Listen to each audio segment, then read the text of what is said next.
જો on paper જોઈએ ને તો વોર રશિયા અને યુક્રેન વચ્ચે લાગે છે, પણ પ્રેક્ટિકલી વોર છે રશિયા અને નેટો અગેન્સ્ટ. અને નેટોનો એક ભાગ ઓબ્વિયસલી યુરોપિયન યુનિયન છે અને યુએસ છે.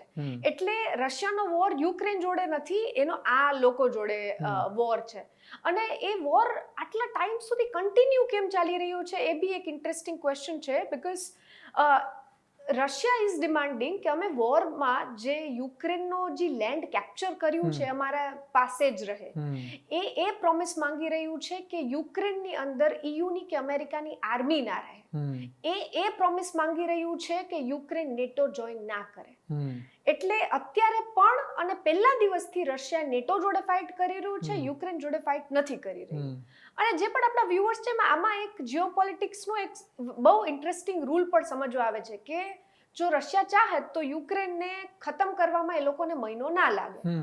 પણ real power, real diplomacy is in showing your power but not doing attack on ground. એટલે બંદૂકમાં જ્યાં સુધી ગોળી છે ને ત્યાં સુધી જ. હા, પછી તો ડર છે નહીં એનો કોઈ. એ જ